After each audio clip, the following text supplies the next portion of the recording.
Magandang gabi, Luzon, Visayas at Mindanao. Narito na ang nagkakaisa at pinakamalawak na pagbabalita. Sa pangunguna ng Presidential Communications Office na kinabibilangan ng Philippine Information Agency, Philippine News Agency, Presidential Broadcast Service Radyo Pilipinas, IBC at PTV. Mula sa PTV, ako po, si Sheila Salaysay.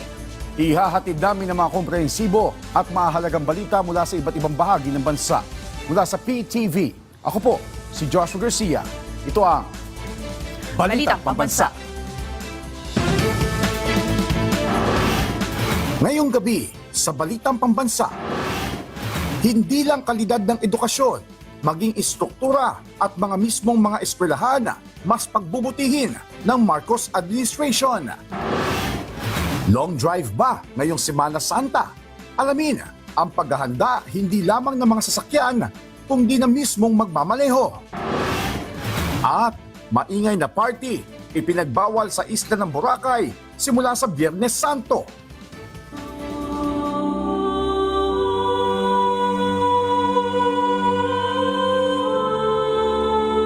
Una po sa ating mga balita, nanawagan ang Department of Health sa publiko na maging alerto sa mga sakit na dulot ng tag-init lalo na ngayong Semana Santa. Ang detalye sa Balitang Pambansa ni Clazel Pardilla ng PTV Manila. Nahihilo at tumataas ang presyon ni Lola Jovita tuwing mainit ang panahon. Pero hindi siya papaawat at gumagawa ng paraan para hindi mapurnada ang biyahe patungo ng Ilocos Norte ngayong Semana Santa. Pag ganito, dahan-dahan lang paglakad. May dala ka palaging payong, tubig. Kung pagod ka, magpahinga ka, may paypay ka. Paalala ng Department of Health sa mga pasahero at magbabakasyon ngayong mahal na araw. Maging alerto sa mga sakit dulot ng init, gaya ng heat exhaustion at heat stroke. Ilan sa mga senyalis nito, pagkauhaw at pamamawis ng malamig. Pagka hindi mo na-correct yun, magko-collapse ka. So it's important early on na mag-cool down ka. If you're thirsty, you drink plenty of water. If you feel weak, fatigue, ang tinatawag na next step after thirst is yung heat fatigue or heat weaknesses, mag-shade ka na or mag-aircon ka na. Majority of the heat illnesses, nagre-recover basta na-treat early. We do not wait for them na mag-collapse. Kasi pag nag-collapse ka, sa emergency, ang tuloy mo. Isinailalim na ng DOH sa Code White ang lahat ng mga ospital sa bansa. Ibig sabihin, handa ang mga pasilidad at tauhan ng ahensya para tumugon sakaling tumaas ang bilang ng mga health emergency ngayong Holy Week. Drowning o pagkalunod ang isa sa kinatatakutan mangyari ni Sherry. Kaya todo pantay at paalala siya sa kanyang mga anak at pamangkin na magsiswimming ngayong bakasyon. Huwag nilang sabayan yung alon para iwas sa pagkalunod po sila, ma'am. Ang Philippine Coast Guard nag-deploy na ng mga Recreational Service Inspection Team. Layo nitong tiyakin na may sapat na lifeguard, first aid personnel at klinik sa mga dinarayong lugar para maiwasan ang mga insidente ng pagkalunod. Puspusan din sa pagbabantay ang PCG sa mga pantalan at terminal para pigilan ang overloading ng mga pasahero at kargamento. We will not tolerate po once na meron po kaming ma-observe na mga overloading vehicles or overloading ships na magbiyabiyahe po, and we will not allow them.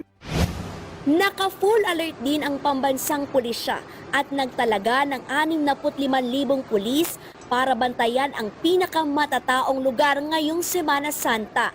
Round the clock din ang pagpapatrolya para masawata ang mga akyat bahay. Mahigpit din na tinututukan ang rentangay at travel scam. Sisikapin ng PNP na maging ligtas ang Holy Week. Paalala ng ahensya sa publiko. Kailangan po nating maging vigilant tayo. We save cellphone numbers sa ating mga cellphones at bago tayo magbiyahe ay alam natin yung mga hotline numbers kung saan po tayo pupunta. Mula sa PTV Manila, Clazel Pardilla, Balitang Pambansa. Inatasan ng Department of Tourism ang aktibong operasyon ng kanilang regional offices sa buong bansa para matiyak ang maayos na biyahe at pamamahala sa mga tourist destination ngayong Semana Santa. Ayon sa Malacanang, ito ay para magkaroon ng mas mahigpit na koordinasyon at pagbabantay sa mga lugar na dinarayo ng mga turista. Inaasahan kasing lolobo sa 30 milyon ang domestic at international travelers ngayong Holy Week. Hinihikayat naman ng Tourism Department ang publiko na piliin ang mga DOT-accredited na establishmento para masigurong hindi sila masascam or pasok sa standard ang kanilang travel experience. Ang mga operations centers na ito ay nakatalaga upang mag-monitor at mag-cooperate at makipag-coordinate sa mga pangunahing tourist spots, layuning masiguro ang maayos na pamamahala at karanasang ligtas para sa lahat. Samantala, pinayuhan ng Department of Transportation ang publiko na tiyaking nasa maayos na kondisyon ang mga sasakyan bago bumiyahe ngayong Semana Santa. Ang detalye sa Balitang Pambansa ni JB Santiago ng IBC 13. Alas 8 pa lang kaninang umaga, dagsa na agad ang mga motorista sa talyer na ito para magpa-check ng kanilang sasakyan bago pa ang kanilang road trip ngayong Holy Week. Isa sa kanila si Michael na nagpaayos ng radiator bilang paghahanda sa biyahe ng kanyang pamilya papuntang Cavite sa darating na Good Friday. Mahalaga siya kasi malaking aberya siya pag sa daan ka nasiraan. Ayun, syempre alam naman natin mahal yung mga towing. Syempre malayo yung mga repair shop sa expressway, so hindi ka basta-basta makakapagpa-repair agad ng sasakyan. So dapat bago umalis, mapacheck siya or na-maintain mo na siya ng ayos. Si Boyet naman, isinabay na rin ang pagpapalit ng langis at filter para sa kanilang road trip pa Baguio bukas. Pero pagtitiyak ni Boyet, hindi lang dapat ang kanilang sasakyan ang nasa maayos na kondisyon, kundi pati na rin ang magiging driver nila bukas. Kasi kailangan na kondisyon yung driver, hindi siya lasing, hindi siya nakainom kung ano man o puyat. So kailangan kondisyon din yung magmamaneho ng sasakyan. Nagpaalala naman si Transportation Secretary Vince Dizon sa mga motorista na tiyaking roadworthy ang mga sasakyan bago bumiyahe. Ayon sa kalihim, kaligtasan pa rin ang dapat isaalang-alang ngayong Semana Santa. Nako, ang road safety napaka-importante, no? Alam nyo, bago bumiyahe sa ating mga kababayan, i-check ang makina, i-check ang gulong, i-check ang preno, i-check po ang lahat, no? Kasi kailangan talaga, lalo na ngayon, dadagsa na simula ngayon, bukas hanggang Huwebes, no? Ang dagsa ng mga sasakyan sa kalye. So mag-ingat po tayo. Huling paalala ng mga otoridad, huwag kakalimutan ang blow bagets. I-check ang battery, lights, oil, water, brakes, air, gas, engine, tire at self para sa ligtas at suwabing biyahe. Mula sa IBC 13, JB Santiago para sa Balitang Pambansa. Target ng National Food Authority na palawigin sa 15 araw ang buffer stock sa bigas. Ito ang supply na pwedeng gamitin sa panahon ng emergency gaya ng bagyo at pandemya. Sa ngayong puspusan ng pagbili ng palay ng ahensya sa mga magsasaka para maitaas ang buffer stock at matulungan ang mga local rice farmer na kumita na maganda. Nakabili na ng mahigit sa 2 milyong sako ng palay ang NFA mula sa mga magsasaka, habang aabot naman sa mahigit 7 milyong sako ng bigas ang inventaryo ng ahensya.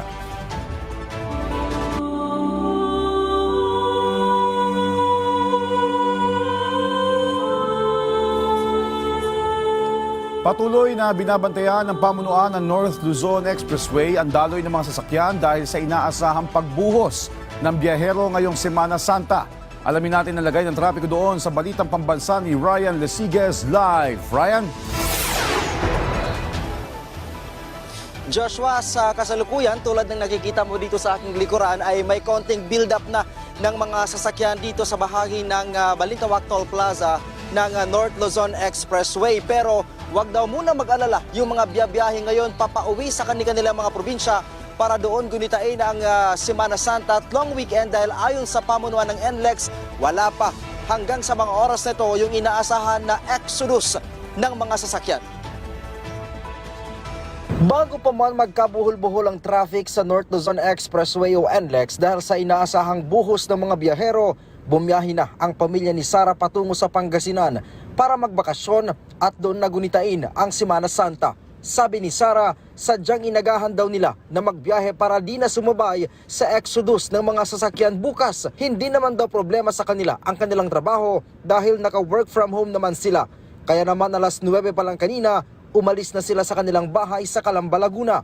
Plans namin sa province, bibisitahin namin yung family ng boyfriend ko. Doon kasi yung mga lolo't lola niya at the same time magbe-beach kami. Nakaka-excite po ba pag ganito mo? Oh, syempre. Kasi ngayon na kami magbabakasyon eh. Kasi since January, talagang work kami. Ang pamilya naman ni Eloisa, sasamantalahin din ang mahabang bakasyon para pansamantalang matakasan ang araw-araw na suliranin. Pero hindi tulad ni Sara, sa Huwebes Santo pa sila aalis patungo ng Baguio. Pero mula sa Caloocan, sa Bulacan na sila mananatili simula ngayong araw para iwas siksikan sa bungad ng Toll Plaza. Nakaka-stress, tsaka sobrang init. Lalo pagka maraming tao. Usual na po ba sa pamilya, ma'am, yung talagang magbakasyon tuwing Holy Week? Oh, yes. Siyempre, kailangan namin yun eh. Ngayon, yung walang mga pasok. Ayon naman sa pamunuan ng NLEX, normal pa ang bilang ng mga sasakyan sa NLEX. Pero maaring umabot daw sa 385,000 kada araw ang bilang ng mga sasakyan na dadaan sa NLEX simula bukas. Sabi ni NLEX Traffic Management Head Robin Ignacio, 10% itong mataas kumpara sa daily average na umaabot lamang sa 350,000 na sasakyan.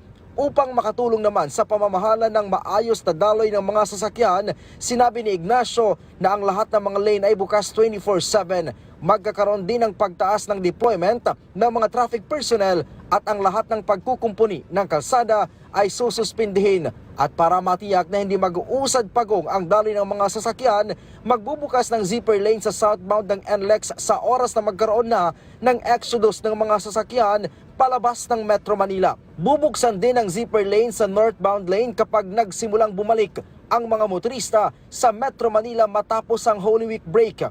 Taon-taon natin na monitor, nararanasan na laging Miyerkules ng hapon hanggang Thursday afternoon. So tuloy-tuloy na meron tayong volume niyan. So mag-i-implement na po kami kaagad ng counterflow mula Balintawak pa lang hanggang Marilao. Tapos dun sa San Fernando hanggang Dau. Full deployment din daw ang NLEX para sa kanilang mga traffic personnel.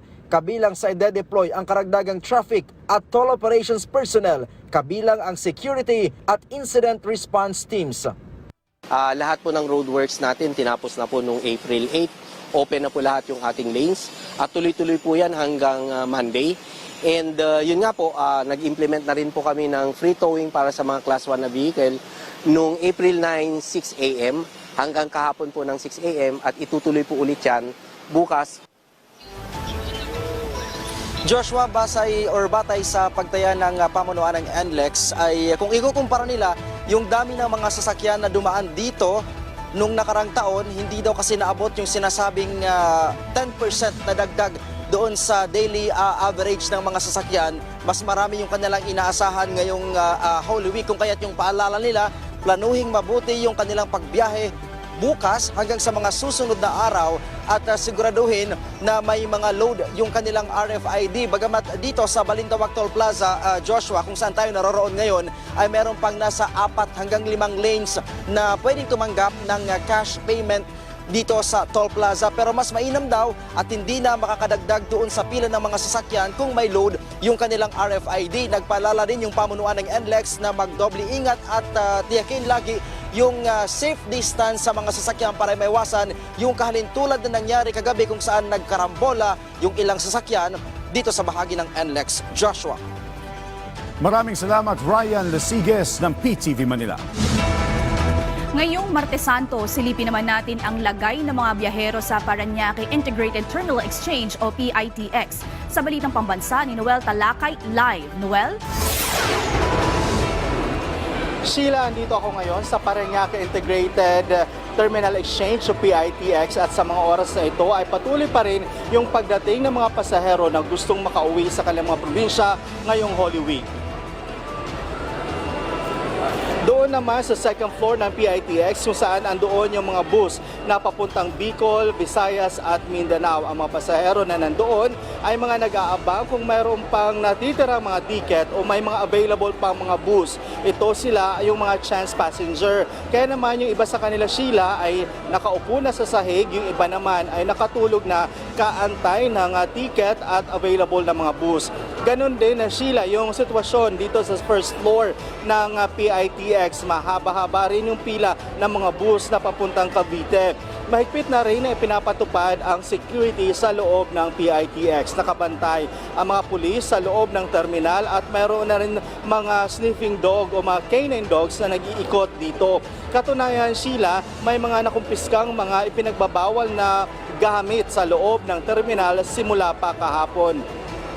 Sheila, sa mga as of 5 p.m., nasa 125,000 foot traffic na ang na-monitor ng PITX. At inaasahan nga nila ngayong Holy Tuesday, ang inaasahan nila ang kulang-kulang 200,000 na foot traffic ngayong araw. Kaya abangan yung update kung ito ba ay mamimit ang foot traffic na inaasahan ng PITX na 200,000 na mga pasahero na pupunta dito ngayong araw. Sheila?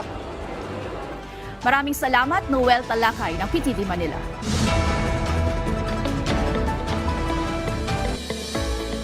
Samantala, pinabubuti pa ng administrasyon ni Pangulong Ferdinand R. Marcos Jr. ang mga eskwelahan sa bansa. Patunay dito ang renovation o pagsasaayos sa Barangay Pulong Sampaloc Elementary School sa Doña Remedios Trinidad sa Bulacan.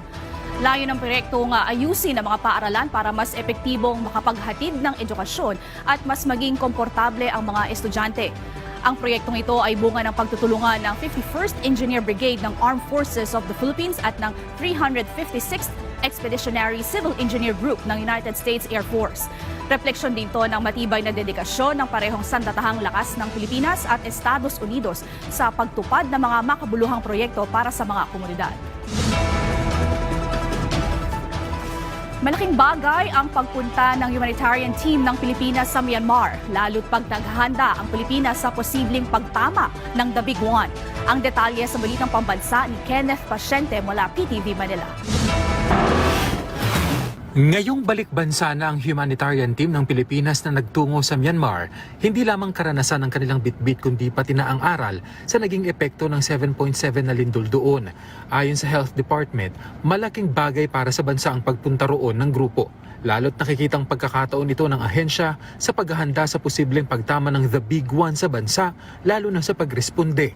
What we learned is kailangan pala magkaroon ako sa Department of Health ng logistics and secretariat for these teams that we are developing para centralize na yung aming mga logistics and supply chain. Alam niyo, pag disaster kasi, the main important thing is being able to bring logistics at saka tao to the area affected. So with the help of the Office of Civil Defense and our Air Force, mabilis tayo naka-response.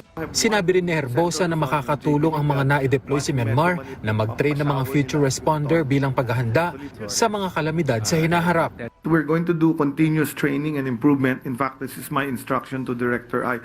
Ivy, that we start training and accepting new members. Each hospital has about 100 trained personnel. Iba-iba yan. May doctor, may nurse, may logistics, may engineer, merong all these other specialties kasi it's a composite team.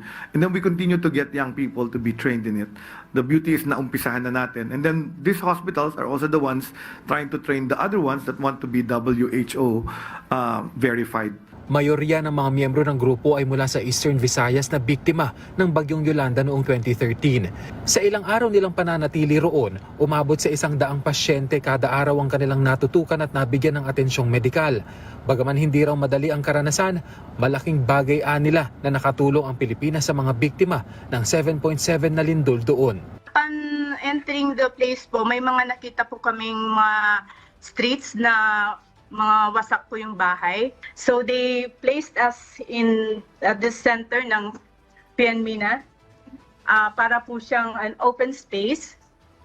Malaki po yung space dito sa para po siyang market yata to before na operational na kami within 12 hours. Nakapag-set up na kami and operational na nakapagbigay na ng service sa Myanmar people. Ikinakasa na raw sa ngayon ang pagkikita ng mga miyembro ng humanitarian team at ng Pangulo na posibleng maganap sa mga susunod na araw.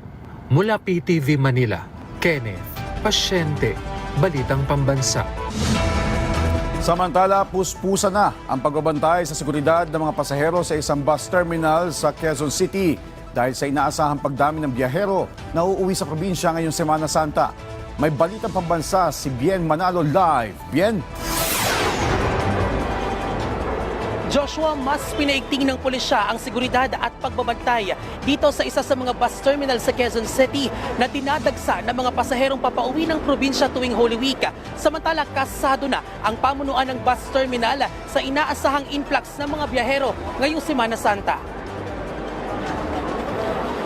Nakaugalian na ng pamilya ni Mary Grace ang umuwi sa kanilang probinsya sa Masbate tuwing Semana Santa. Mahalaga kasi para sa kanya na makasama ang buong pamilya sa paggunita ng mahal na araw. Panata na rin nila ang magbisita iglesia at makiisa sa mga pabasa. Mas maganda mag-stay sa mga pamilya, yung pamilya nasa province. Siyempre mahalaga kasi yun nga ang priority, umuwi. Kasi ilang buwan na hindi mo makakasama. Mas pinili naman ni Mary Grace na mag-book ng ticket via online para maiwasan na rin na sumabay sa dagsa ng mga pasahero. Mahirap makipagsiksikan sa biyahe. Tsaka wala nang pasok ang mga estudyante. Sa tala ng pamunuan ng terminal, aabot na sa halos 3,000 pasahero ang dumating sa terminal simula pa noong Linggo at inaasahang papalo pa ang bilang na ito bukas, Miyerkules Santo, kung kailan karamihan sa mga empleyado ay half day na lamang. Ayon pa sa pamunuan, inaasahang mas maraming biyahero ang kanilang maitatala ngayong taon kumpara noong nakaraang taon. Mas marami pa rin anila ang mga chance passenger kumpara sa mga nagbubuk ng ticket online. Kada 30 minuto ang interval ng mga bus, kaya't mabilis din ang usad ng pila ng mga pasahero. May rutang Laguna, Quezon at Marinduque ang mga bus. Tiniyak din nila na nasa maayos na kalusugan ng mga driver, maging ang kondisyon ng mga sasakyan para sa ligtas na pagbiyahe. Katunayan, isinalang na sa drug test ang mga driver kamakailan. Inaasahan po natin na mas marami ang pasahero ngayon kumpara sa nakarang taon dahil mahaba yung bakasyon. Mga estudyante sabay-sabay mag-uwian. Agahan nila ang kanilang pag-uwi sa ngayon para hindi magkasabay-sabay at makasakay sila ng maayos. Mas hinigpitan naman ang seguridad sa paligid ng terminal. May nakadeploy na mga pulis, may nakaantabay na police assistance desk na handang umalalay sa mga pasahero. Nariyan din ang canine sniffing dog. Regular din ang isinasagawang inspeksyon ng mga tauhan ng Department of Transportation, LTFRB, MMDA, Philippine Coast Guard at pulisya. Sa ngayon ay generally peaceful pa naman ang sitwasyon sa terminal ayon yan sa pulisya. Ito po, nagpapatrol po sa mga lugar-lugar. Ngayon wala naman pong untoward incident na nangyayari. Kadalasan lang po, mga naliligaw lang po, mga nagtatanong ng location ng sasakyan nilang bus pauwi ng probinsya. Joshua, nagpaalala naman ang pamunuan sa mga pasahero na mag-book na ng kanilang ticket. Maraming salamat, Bien Manalo ng PTV Manila. Nag-deploy ng karagdagang 48 immigration officers sa mga paliparan ang Bureau of Immigration para sa linggong ito. Ayon sa BI, inaasahan ang buhos ng mga biyahero, hindi lang mula sa international kundi pati na rin sa domestic, kung kaya't kailangang mag-render ng duty at bawal mag-leave ang immigration officials. Bukas na rin ang OFW counter sa Terminal 3 at sisiguraduhin palaging may nakatao rito upang matulungan ang mga naglalakbay na overseas Filipino workers. Dagdag ng BI, para sa madali ang proseso sa mga paliparan, siguraduhin tapos na ang e-travel at lahat ng kailangang papeles bago pa man pumasok sa immigration area. Once nandoon na kayo sa airport, diretso ka agad tayo sa check-in sa airlines at pagtapos na sa airlines, dapat tapos na din po natin nakapag-comply tayo sa e-travel. At once may e-travel, kung ikaw po ay government employee, regardless kung ang travel mo ay personal o official, dapat po mayroon kayong travel authority. At kung ikaw naman ay traveling na minor at accompanied by either parent, ng isang for tourism purposes, you need to secure ng DSWD travel clearance. At once mayroon na ka na yan, diretso na po sa immigration. Doon na lang po kayo mag-antay sa ating boarding area rather than umalis pa kayo dahil alam po natin ngayong panahon ay peak season, maraming pasahero. Requesting please sa ating mga kababayan, magdaan po tayo ng oras, at least 3 hours, andun na po tayo. Magpapatupad ng Oplan Somvac ang lalawigan ng Aurora para sa pagdagsa ng mga turista ngayong Semana Santa. Ang detalye sa Balitang Pambansa ni Michael Taroma ng Philippine Information Agency Central Luzon. Handa na ang lalawigan ng Aurora sa inaasahang pagdagsa ng mga turista ngayong Semana Santa. Kabilang sa mga dinarayo ang Sabang Beach sa Baler, Dinadjawan Beach sa Dipakulaw at Nitumabo Mother Paul sa San Luis. Mula po sa white sand to gray sand ay napakaganda po at open sa lahat po ng ating mga turista. Napakamura po na pumunta po sa Aurora. You can spend sa minimum of 3,000 pesos mula po sa 2 days and 1 night stay. May Oplan Sumbak naman ng Kapitolyo sa pangunguna ng PDRRMO upang tiyakin ang kaligtasan ng mga bakasyonista.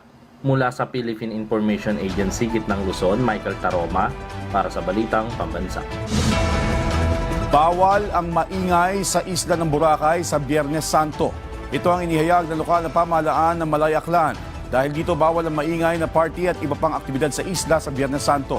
Ito ay base sa Memorandum Order No. 2025-33 ng lokal na pamahalaan ng Malay kung saan nakasaad na hindi mag-i-issue ng special permits para sa mga party o anumang aktibidad na may malakas na musika sa Biyernes Santo.